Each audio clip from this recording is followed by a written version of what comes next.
Right, so hello everyone. Welcome to the session on decarbonizing Eastern Europe and Central Asia. Green hydrogen in the mix, of course.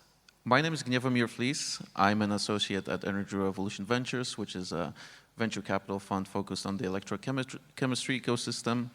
With me today are Nicolas Pomeroy, who is the country manager for Kazakhstan at Fortescue Future Industries.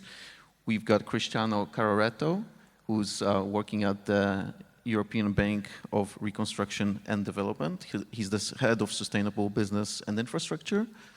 We've got Susanna Sumku, who's working at the new Recovery Policy Accelerator of Mongolia. We've got Serhan Suze, Chairman and CEO of Eco Renewable Energies.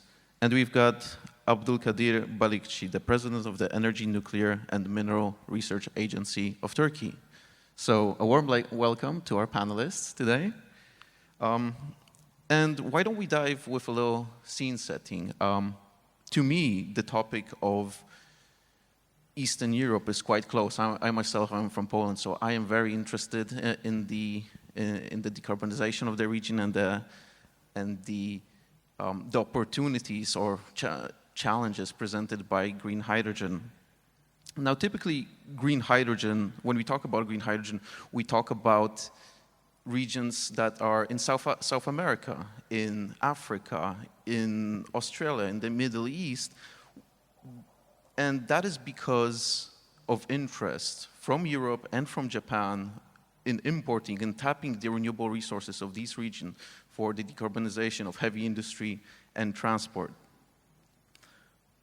Today we're talking about Central Asia and Eastern Europe, and this is a region that's almost a microcosmos, or at least I see it as a microcosmos of these strategic alliances that I just spoke about. Because, for instance, Poland is one of the largest producers of gray hydrogen in the world, but it doesn't have such great renewable resources. And this theme is repeated in countries such as Romania, Bulgaria, Hungary, for instance. On the other side of that, we have countries in Central Asia. We have Turkey, we have Kazakhstan, and we have Mongolia, and other countries in the region which have vast untapped renewable resources. So it is almost like a microcosm of these strategic alliances between Europe and South America and whatnot. So why do we not hear more about this region? And this is a question I ask myself every day, and this is a question that I hope we will uncover with a great debate from our panelists today. So without further ado, I would like to kick off with a question. How do we kickstart the green hydrogen economy in the region? And first, I would like to ask that question to the companies that are active. So, Serhan. Basically, as private sector industry, we don't need, in my opinion, state involvement that much. We can, the renewable energy industry is growing at an increasing rate in Turkey. And by the way, just to warn you, don't get surprised. I'm going to say Turkey because to refer to our country name, because when you add IA at the end of a nation, it becomes country of Bulgaria, country of Bulgar, Estonia, country of Eston. So what you say in Spanish, Turkey is the proper word also in English. So I'm going to say Turkey. And also officially, people don't know this, but Turkish state sent an official notification to all the embassies in the country to change the name to Turkey, as we say in Turkish. Anyway, so in Turkey, the renewable energy industry is growing at an increasing rate. Solar energy reached 8 gigawatt of installed capacity, and wind energy 11 gigawatt. And only wind has a potential of 50 gigawatt. So we need to work on both supply and demand. So for supply, we just need basically renewable energy projects, which is going on, and obviously invest in electrolyzer and desalination plant. And the real work is going to be on the demand side, that we need to go and talk to all the industries, industrial zones, one by one to switch to hydrogen instead of utilizing natural gas. And I think the response will be very positive. We haven't done that yet because everyone complains about the natural gas that we import from Russia and other countries because it's not secure and it's kind of expensive at the moment. So I think once they find the opportunity, they'll be very interested. So to answer your question, I think renewable energy industry should work on hydrogen and push for it, push for the demand, and I think the market will be established. And we don't want any involvement from the government or state. Nicholas, do you have the same laissez-faire approach in your work at Fortescue with regards to deploying projects or technologies in Kazakhstan? So fortunately in Central Asia, we don't need to kickstart the green revolution because it's started already. I think many of you may have heard of the large project that was announced in the last 12 months in Kazakhstan from the German-Swedish company Svevind. So the region is moving towards a green economy. For a company like FFI, though, what we really need is for governments to share the same vision that we do, that green hydrogen is the only practical and implementable solution that's going to revolutionize the world. So as long as those governments have that shared vision with us, then I think we're going to be on to success. What we also, as a company, need from governments is we need a collaborative approach. This energy transition is so huge, no one company can do it on their own, so we need to work across governments, with competitors, with the full supply chain. That's very important. Also, we need the government to implement a very good investment climate for foreign companies to invest into. Obviously, we're talking billions of dollars worth of projects that we're going to be investing in, so we need to be sure that the investment climate is suitable for us there. Also, as well, I think something that's very important that's a little bit further down the project duration is the communities in which we work in. So we in this room here are all very aware of the green revolution, what's happening, but there's some very remote communities in Central Asia where people don't know about the green revolution. So I think as well, having the ability to work with these local communities, to educate them, we're talking about looking at, about huge amounts of land resource to install wind farms. So it's important, I think, that we work with these local communities to educate them, and so they understand why, why we're putting our wind farms in their backyards. So for me, that's really how I see that, we can kickstart the economy, and what as FFI we would be looking for in any country we work in.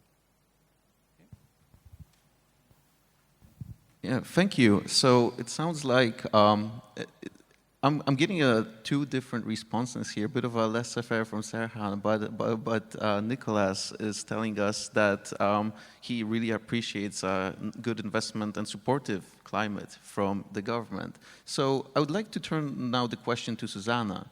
And what does the government of Mongolia do to provide such a climate? And what are you, in return, looking from the companies? Right, great question. I want to be quite frank about the current context of green hydrogen in developing countries, especially those that is based on mineral resources as an economic motor, like driver, basically. So first of all, the government, the way we see green hydrogen is that we need to set the right governing mechanisms. From the public input perspective, from the government side, we need to make sure that the policy environment is there through taxation, regulations, the incentives and the support that is necessary for private sectors to thrive. Secondly, legislative systems are especially important to be able to attract investments, make sure that we're resolving the investment conflicts and the issues that come up.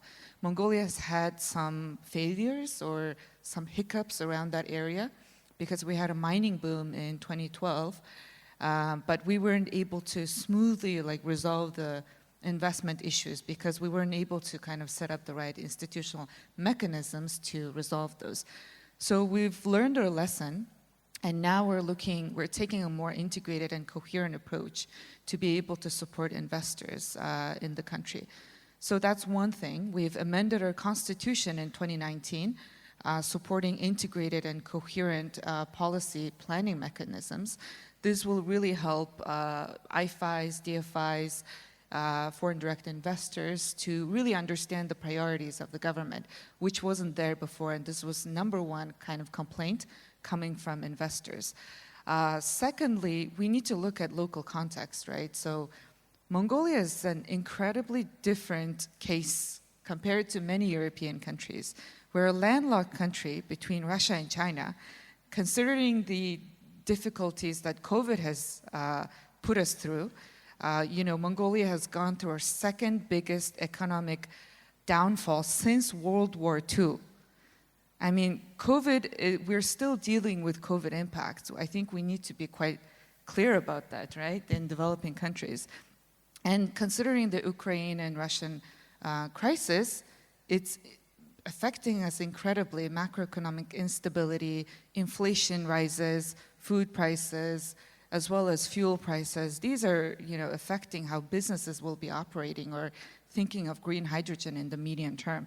So to stabilize that, we're taking macroeconomic policy interventions as well as fiscal and budgetary amendments. We've just amended our annual budget as well to do some necessary restrictions in terms of government spending to be able to support the necessary private sector job-inducing interventions. So in addition to that, there are also external factors that we can't really control, and one of the biggest ones for Mongolia is the climatic conditions.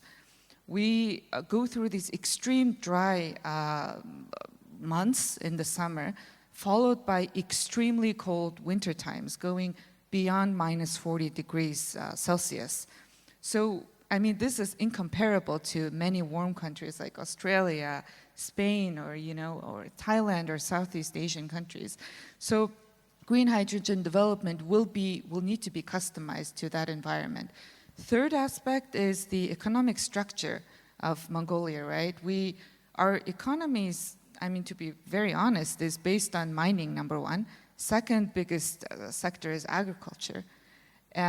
Productivity in mining has risen over 30 years, but it's less pushing away labor.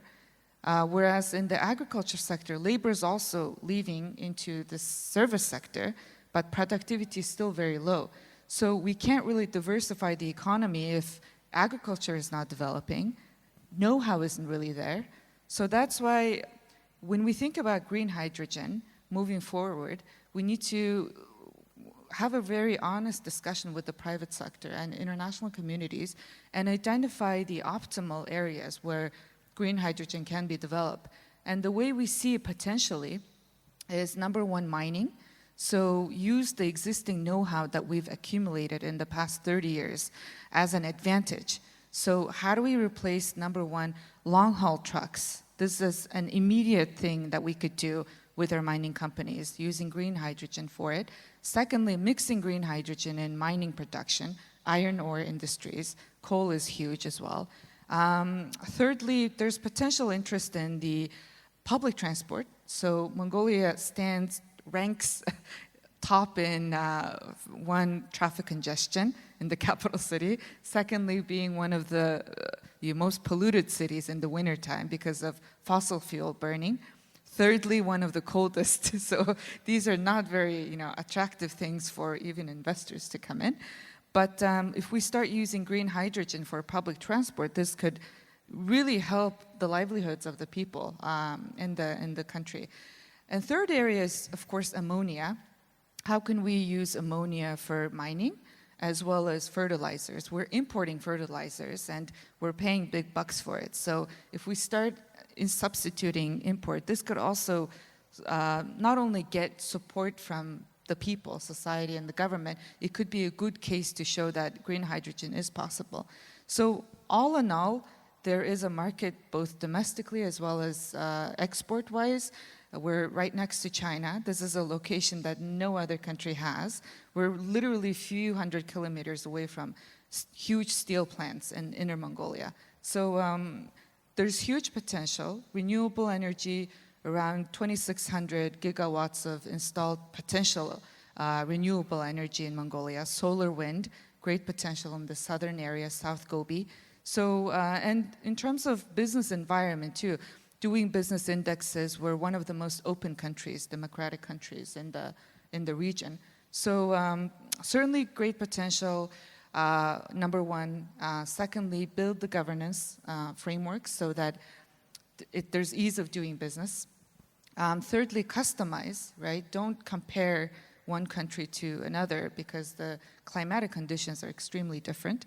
And then fourthly, I think it's all about partnerships, having an honest discussion about the needs of the country as well as the resources. And I think a platform like this is incredibly important in sharing kind of understanding as well as opportunities elsewhere. But I'll stop here and would be happy to continue on later on. Thanks. Yeah, thank you for a detailed sort of elicitation of what the Mongolian government is looking at, how it aims to attract investors, and even I see you've given a lot of thought in the sectors where green hydrogen can be anchored, where green hydrogen demand can be anchored. Now we're going to get into that a little bit later, I feel. For now, I'd like to pass the mic to Abdul Kadir, and I'm interested. You have the Turkey's hydrogen strategy coming out in the next few weeks. Is there anything you can tell us about that? How do you see Turkey supporting the development of green hydrogen? Okay, thanks so much. As everybody knows, Turkey is very dependent on imported fossil fuels, both in oil and gas. So last decades in Turkey established lots of renewable energy infrastructures like wind, solar, and hydropower. For example, last year, Turkish electricity comes from 50% of the electricity comes from the renewable energies. So Turkey started investing these infrastructures to generate more domestic energies.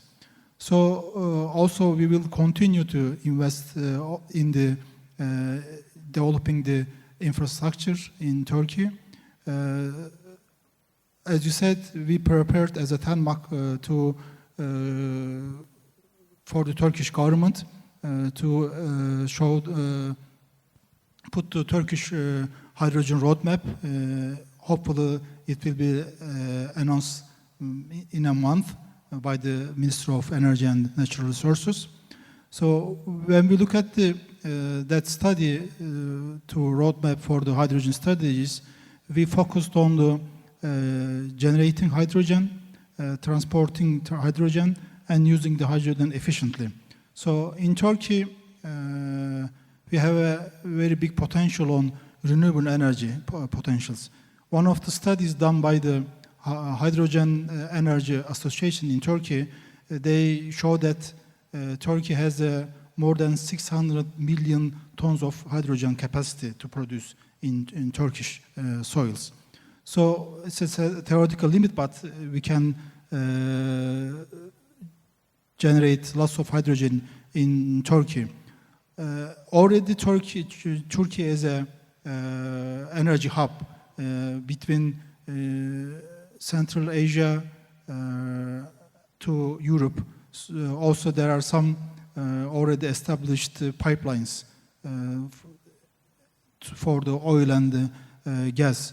We will try to increase that infrastructure to support the renewable energy and hydrogen to support Europe and the neighboring countries, hopefully.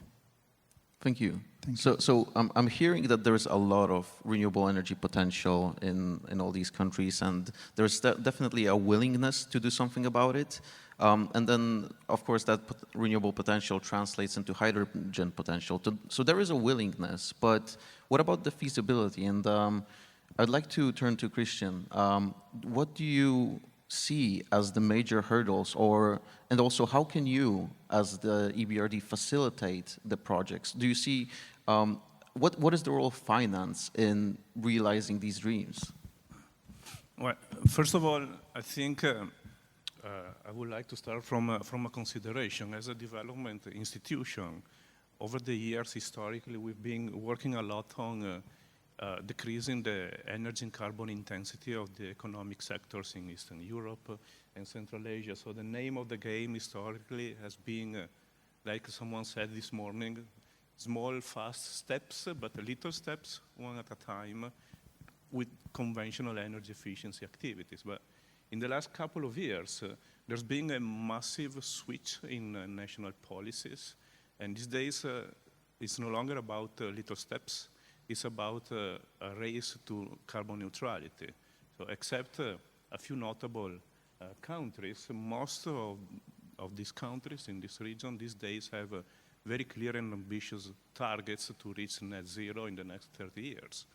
And the second incredible change has been the switch in geopolitical relations that have taken place now. So, you know, in the last few years, our position was to still see natural gas as a transition fuel, right? We are a development institution, so we have a lot of pressure from the civil society to limit our support to fossil fuels. But still, we believed there was a case.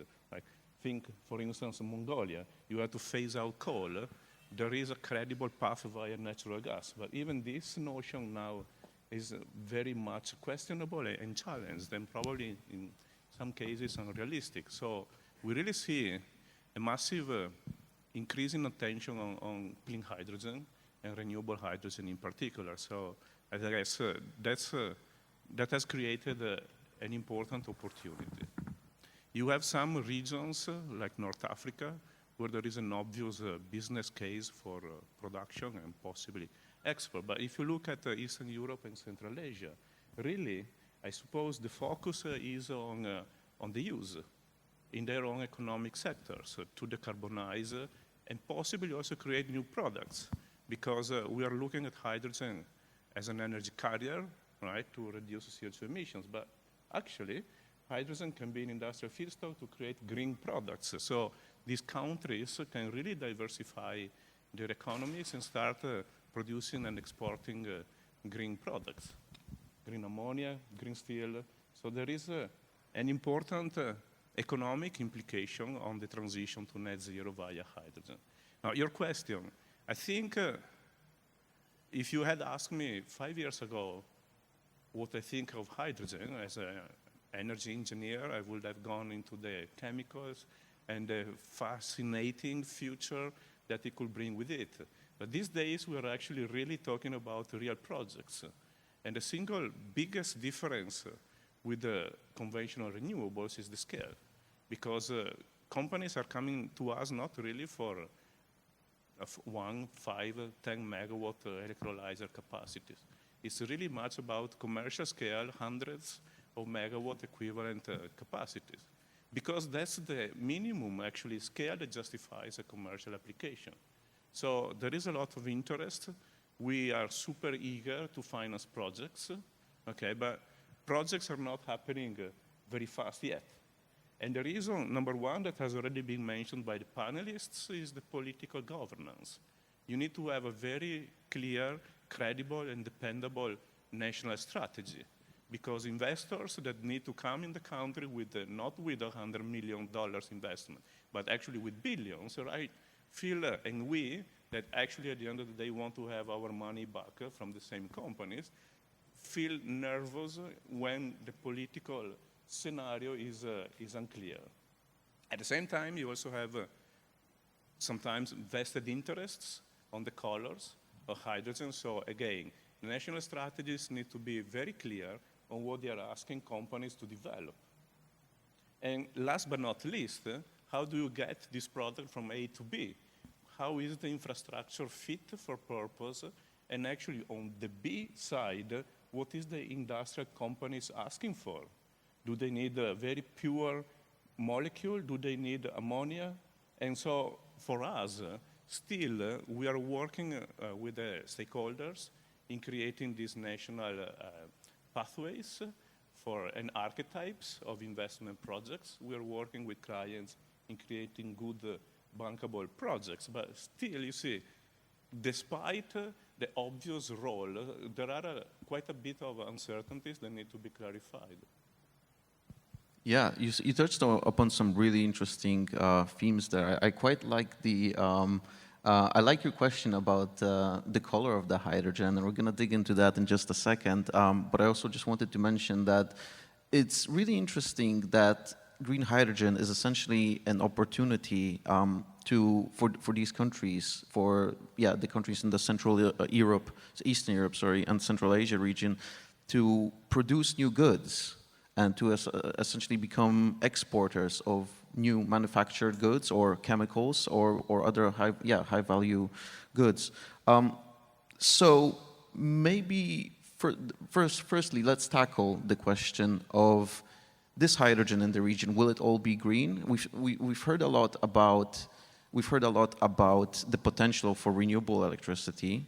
But there's also significant potential for fossil fuels in a lot of these regions. So is blue or black or pink hydrogen on the cards? So in a simple answer, yes, it's not going to be just green initially. In Kazakhstan particularly, which is a predominantly hydrocarbon economy, the state's oil and gas company, Kazmunaygas, have already established a hydrogen competency center that's looking at blues and grey hydrogens, and that's being supported by some big international companies such as Linde and Air Liquide. So yes, it's not going to be green. Perhaps the blues and the greys will start developing the infrastructure required for hydrogen in the future, but it's not going to be green all the way in Central Asia. Yes, for me, there is only one color, green. But it also depends on countries' resources. I mean, I believe, you come from Kazakhstan, so they have natural gas resources, so they talk about different colors. Ideally, there is one color, green, but also depends on the resources. Actually, we shouldn't forget about nuclear power, because currently fourth generation nuclear power reactors developed, and they will come in the commercialization near future. Also SMR technology, small modular reactors. One of the possibility to use the SMR reactors for the generating the hydrogen. I think it's called pink hydrogen. Next generation nuclear reactors are more safe and less radioactive waste. They have less waste. Maybe we should look at that opportunity, and maybe we should take serious about the nuclear generation hydrogen. No, I'm with you. As long as the hydrogen is produced in a clean way, to me, that makes sense, and utilize the resources that are available to you. And certainly, nuclear hydrogen can be paired with its heat sources to raise the efficiency of production. So there are some compelling arguments there. But it's interesting to hear that we have a number of different responses. In Kazakhstan, there is the opportunity, or at least initially, we're likely to see blue hydrogen. Then in Turkey, there will be one side, I'm hearing green, but I'm also hearing pink. Both of them zero carbon. So there are different pathways. I was just thinking also, Susanna, can you comment in Mongolia? Is there a color preference? Preference is green, of course. We're aiming for green, right? We're very much in support of global commitments, NDCs, Paris Agreement, our national targets, as well as the SDGs. I myself was a focal point on SDGs and NDCs. So preference is green.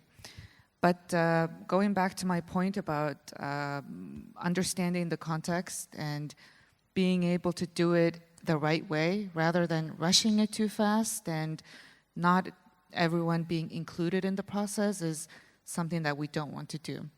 We want the green hydrogen transition, just transition, to be an inclusive process where there's consensus across different stakeholders and everybody understanding the big picture of why we need to get there. Because for Mongolia's case, we need to do it fast. You know, mid-2020, investments are going to decrease on fossil fuel plants, and Mongolia is obviously a big market for it. So we really need to start, of course, we need to survive the cold winters, but we also need to find alternative pathways to transition. And it's not going to be, you know, overnight we switch from fossil fuel to green hydrogen. We need to start slowing, like Christian said, slow but big, fast strides, you know. Smaller steps, but faster strides. That's kind of what the approach I think that we really need to take. So, like our colleague from Kazakhstan just mentioned, at this point, we will try to do our best. And I can assure you that in Mongolia, we have the political willingness, we have the policy and legislative environment, so we just need to crack on with it, right? Just start implementing, build partnerships, and just do it. So perhaps we will have to do it gray, some blue, but we will aim for green. Fair enough, and I certainly hope, you know, international partners will be able to help you leapfrog the gray, especially the gray. The blue, I'm a little bit less concerned about, but the gray stuff that needs to be leapfrogged. In the spirit of comparing pathways of different countries, I want to sort of flip that question a little bit, and I want to ask you about your views on potential collaborations within the region. How can Central Asia and Eastern Europe collaborate? What can they offer each other? Maybe before I answer your question, I also have a consideration on colors. Of course, we are colorblind to the extent possible, but even the context where financial institutions operate has switched a lot. And so when countries being responsible for their economic planning and strategic development decisions, you also need to carefully think about how you will be funding the investments that underpin meeting your objectives. Because I think you are starting realizing how more difficult it is becoming to have international financial organizations support the fossil fuel value chains. So even if we are colorblind, because of the enhanced pressure on how we use our money, and also the enhanced disclosure on our climate risk profile, it is very likely that the decisions will be taken for us by the evolution of the financial markets. So we already are seeing our internal decision-making processes being influenced by the need to disclose climate risks. And so even if, I suppose, we might be offered to consider very sensible low-carbon hydrogen projects, we might end up, I'm not saying it, but just for the sake of conversation, it might be possible that we have to decline because of more strategic considerations. So even going back to your decision planning, betting on, well, on gray, you already answered the question, but betting on blue or on nuclear-based hydrogen production has implications on how you close then eventually the financial gap. So you just need to be sensible and informed on the consequences of the decisions. Now, in terms of regional integration, I think it's crucial. You cannot see one country in isolation from the other because of the way the markets will develop, and at the end of the day, the way you will share the common infrastructure. So an example, Turkey is at a crossroad between the East and the West, there might well be a business case where your existing gas infrastructure gets repurposed to transport the gases of the future. And you have potentially a lot of offshore wind opportunities that could become molecules and go through the infrastructure. So, and also for landlocked countries like Mongolia, you need to strengthen your commercial links with the neighboring countries and actually join, share the benefits of this emerging market. I really don't see countries going their own separate way. Well, I'm glad you said this, and I'm actually really glad you walked it back a little bit with the color question, because it's the role of institutions such as EBRD will be, I believe, instrumental in getting these projects, the pilot projects, done and developing the early capabilities in the region.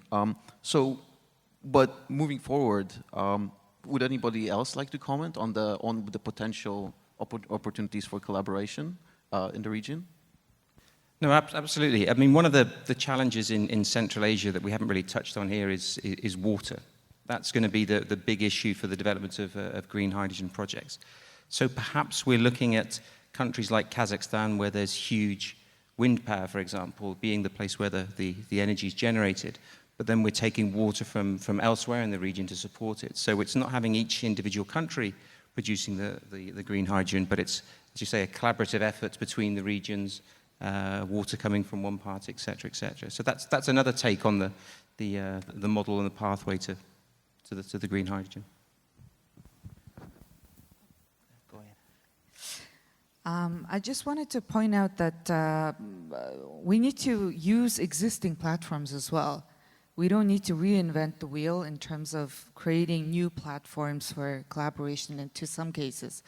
For instance, in the Northeast Asia region, there's been discussions about supergrid, energy supergrid, where there's Japan, China, North Korea, South Korea, and Mongolia. You know, this is a great system where we can leverage in developing green hydrogen.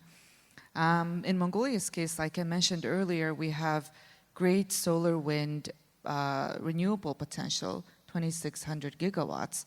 And considering the Mongolia's domestic demand, which is around 1.2, we have enough renewable potential to support our regional countries as well. So I think we need to, of course, think big picture, regional countries, of course, in our case, not just China, but also think about the overarching regional close countries that we can also support them with. And with that, I really like the point that Christian made about finance. Just a quick note on that. I do think we need to start thinking creatively about financial instruments and how we think about financing green hydrogen, for instance, which is very new. First of all, understanding is low. And so to convince investors to be able to build bankable projects for investment is going to be, I think, a challenge initially because there's no capacity yet, right? So I think that's something that we need to start thinking about, and potentially countries, for instance, Turkey, I know, and other countries like Kazakhstan perhaps can share experiences about financing options and, you know, more creative ways to finance these green hydrogen developments will be really important moving forward.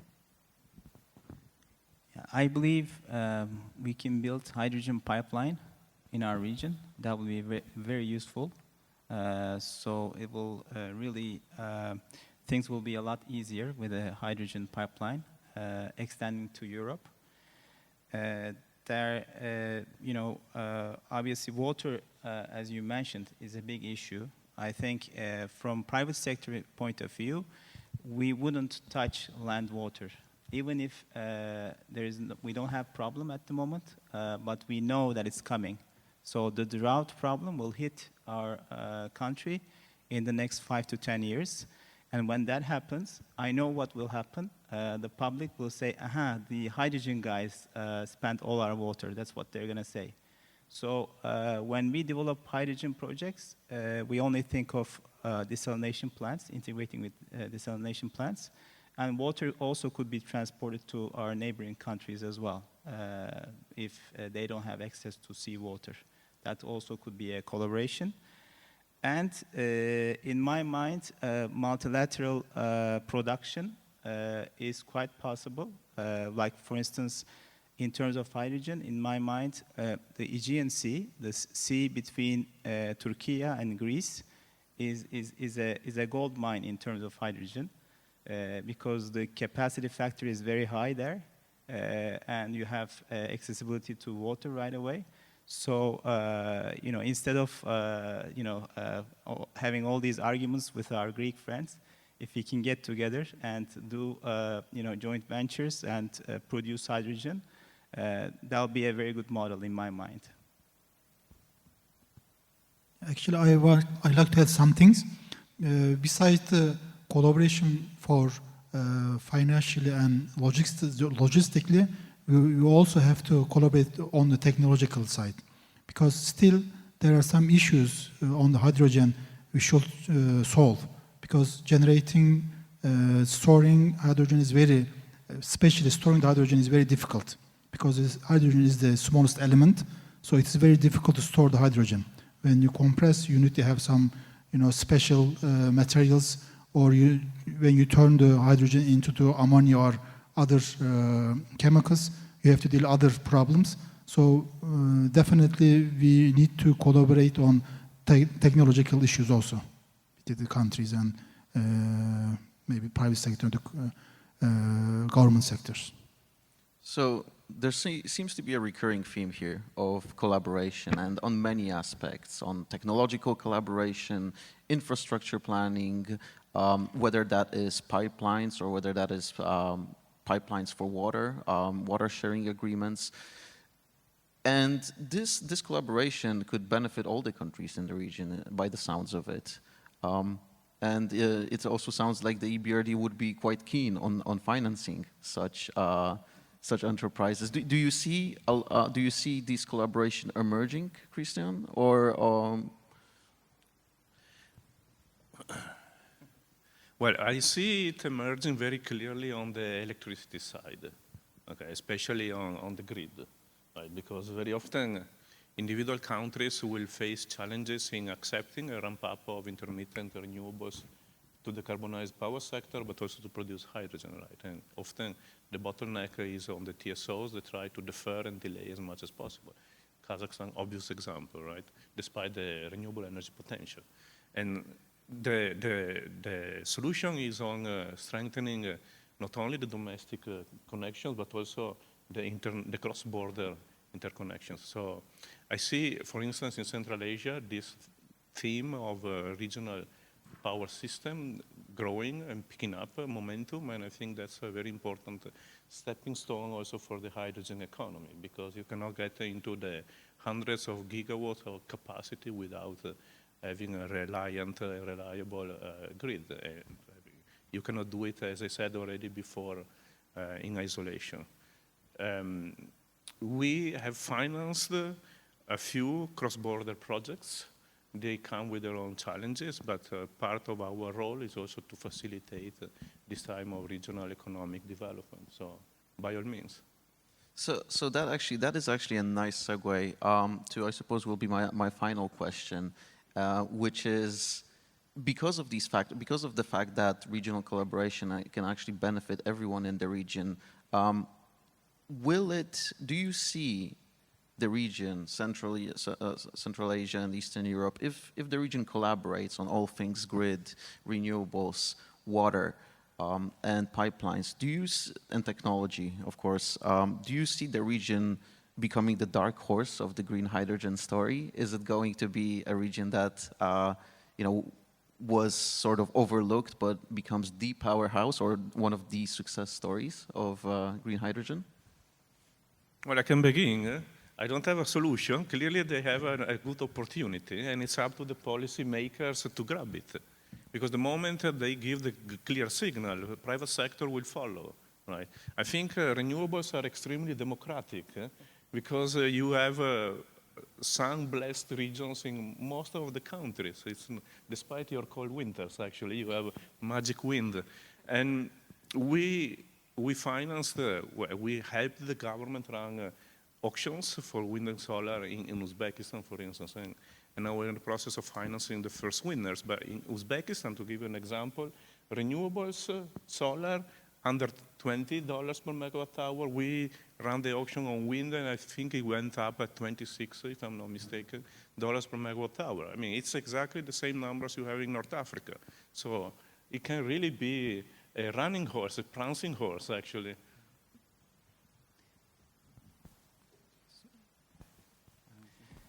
So in terms of horses, I believe if you think of it in terms of horse cart, I think hydrogen is one of the muscular horses to carry the cart because that will take a lot of weight from other sources, I believe. Because when you think about it, you know, in Turkey, natural gas importation is a big issue in terms of economics and also reliability. So it will replace, basically hydrogen has the potential to replace natural gas in the future. Also, I'm a firm believer in terms of distributed generation, to be frank. So distribution and consumption at the site, and these models could be established in countries. So I think each country will start within their own territory, and then they will start exporting and supporting other regions. So if I can just rephrase your question slightly, I think definitely in the Central Asia region, it's a huge opportunity, but it's got challenges. I think that the most important thing is, and obviously my fellow panel members today, we all know that green is the answer. That's the ultimate goal we want to aim for. And I think as long as we're all working together and collaborating, I think, you know, those opportunities can be realized. Yeah, I believe all the ingredients are ready in that region. So we just make the, you know, put the ingredients together and make the green hydrogen reliable and feasible. Central Asia is one of the regions that's very rich with mineral resources. Is it a curse or is it a blessing? Now, that is the question these days, right? Previously used to be a blessing. They made a lot of money with it. But now that global trends and commitments, the planetary boundaries being realized, it's difficult to go that route. But in that sense, earlier our Chinese colleagues said in a plenary session, the targeted area for green hydrogen could be the industries, the hard-to-abate industries. And I think for Central Asia, if we can showcase how green hydrogen can be used in these hard-to-abate sectors, such as industries, heavy industries particularly perhaps, then I think it could really help the global community to understand that it is possible. And I think if we can just have a good potentially one good project that can demonstrate to us that it is possible, how it can be used, then I think smaller projects and SMEs even could follow on. So I think for Central Asia, that is perhaps the challenge. And I think that we need greater trust from investors like IFIs as well, because it's hard to make the first step, right? To invest in something that's, for instance, Mongolia, we have 3.5 million people compared to like Spain, you know, and huge territory, and it's very cold. So most of you don't want to go to Mongolia during the winter, right? So, but despite that, I think that we need greater trust, mutual, as well as investors to kind of make the first leap. And in making the first leap, we can do it, you know, collaboratively, blended finance or, you know, co-shared financing with the government. But unless we make these steps, especially in the industry sectors like Kazakhstan and Mongolia, mining, agriculture, then, you know, I mean, I don't think we should even talk about green hydrogen because other projects are somewhat, I feel like it's manageable. But what about mining? What about, you know, agriculture? So I think we need to take on these challenges. And I think that's why we're also convening here for 2 days, to be able to motivate each other, to have a clear consensus understanding to tackle these difficult, complex development challenges at this point in time. Thank you. So before I sum up the session, are there any, I'd like to open the floor for questions. Are there any?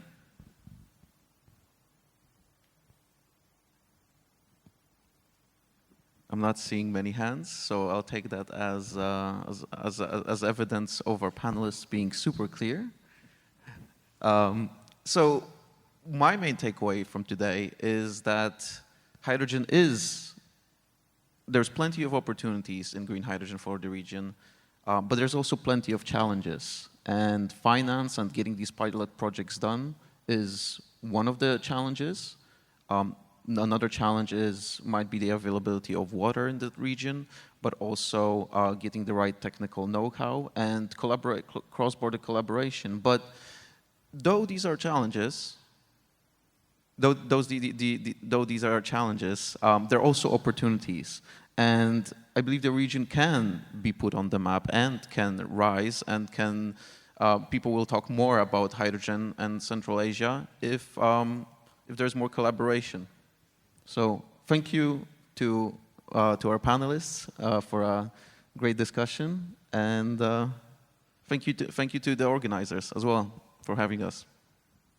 Thank you.